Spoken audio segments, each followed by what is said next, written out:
ಉಡುಪಿ ಜಿಲ್ಲೆಯ ಕಾರ್ಕಳ ಸಮೀಪ ಬಜಗೋಳಿಯಲ್ಲಿ ರಾಷ್ಟ್ರೀಯ ಹೆದ್ದಾರಿ ಸಂಚಾರಕ್ಕೆ ಅಯೋಗ್ಯವಾಗಿದೆ. ಕಾರ್ಕಳ ಸೋಲಾಪುರ ನಡುವೆ ಬಜಗೋಳಿಯ ಮೂಲಕ ಹಾದು ಹೋಗಿರುವ ರಾಷ್ಟ್ರೀಯ ಹೆದ್ದಾರಿ 169ರಲ್ಲಿ ಒಮ್ಮೆ ಹೋದವರು ಮರಳಿ ಸಂಚಾರ ಮಾಡುವ ಸಾಹಸ ಮಾಡಲಾಗದಷ್ಟು ರಸ್ತೆ ಕೆಟ್ಟು ಹೋಗಿದೆ. ಮಳೆ ಬೀಳ್ತಾ ಇದ್ದಂತೆ ರಸ್ತೆಯ ಡಾಂಬರು ಶಿಥಿಲಾವಸ್ಥೆ ತಲುಪಿ ಡಾಂಬರಿನಿಂದ ಜಲ್ಲಿಕಲ್ಲು ಬೇರ್ಪಟ್ಟು ವಾಹನ ಸಂಚಾರಕ್ಕೆ ಅಡಚಣೆ ಉಂಟಾಗುವ ವಲಯವಾಗಿ ಮಾರ್ಪಟ್ಟಿದೆ. ವಿಧಾನಸಭೆ ಚುನಾವಣೆಯ ಪೂರ್ವದಲ್ಲಿ ಬಜಗೋಳಿಯಿಂದ ಕಡಾರಿ ಮೂಲಕವಾಗಿ ರಾಷ್ಟ್ರೀಯ ಹೆದ್ದಾರಿ 169ರ ಅಭಿವೃದ್ಧಿ ಕಾಮಗಾರಿ ನಡೆಸಲಾಗಿತ್ತು. ಆದರೆ ಮಳೆಗಾಲ ಆರಂಭಗೊಳ್ಳುತ್ತಿದ್ದಂತೆ ಅದರ ಗುಣಮಟ್ಟ ಜಗಜ್ಜಾಹೀರುಗೊಂಡಿದೆ. ಬಜಗೋಳಿಯ ಕೂಡು ರಸ್ತೆಯಲ್ಲಿ ಡಾಂಬರು ಪೂರ್ಣ ಪ್ರಮಾಣದಲ್ಲಿ ಕಿತ್ತು ಹೋಗಿದ್ದು, ಡಾಂಬರಿಗೆ ಮಿಶ್ರ ಮಾಡಲಾಗಿದ್ದ ಪುಡಿ ಜಲ್ಲಿಕಲ್ಲು ಕೂಡು ರಸ್ತೆಯಲ್ಲಿ ರಾಶಿಯಾಗಿ ಬಿದ್ದುಕೊಂಡಿದೆ. ಕೆಲ ವಾಹನಗಳು ನಿಯಂತ್ರಣ ತಪ್ಪಿ ಅಪಘಾತಗಳು ನಡೆದರೆ ದ್ವಿಚಕ್ರ ವಾಹನಗಳು ಪಲ್ಟಿ ಹೊಡೆದ ಹಲವು ಘಟನೆಗಳು ಕೂಡ ಇಲ್ಲಿ ನಡೆದಿವೆ.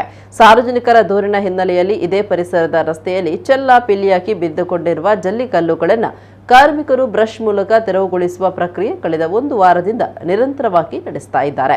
ಇಲ್ಲಿನ ಕಾರ್ಮಿಕರನ್ನ ಕಂಡು ರಸ್ತೆಯಲ್ಲಿ ಚಿನ್ನ ಹುಡುಕುತ್ತಿದ್ದೀರಾ ಅಂತ ಜನತೆ ವ್ಯಂಗ್ಯ ಮಾಡ್ತಾ ಇದ್ದಾರೆ.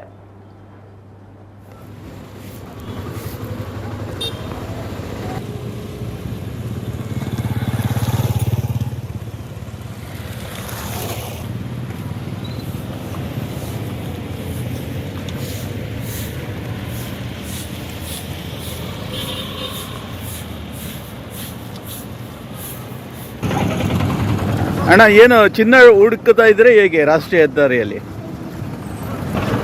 ಏನದು?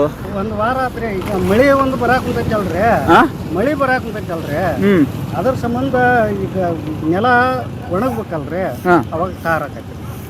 ಟಾರ್ ಹಾಕ್ತೀರಿ ಈಗ? ನೆಲ ಒಣಗ್ಬೇಕು. ಏನು ಚಿನ್ನ ಹುಡುಕುದಲ್ಲ ಆದ್ರೆ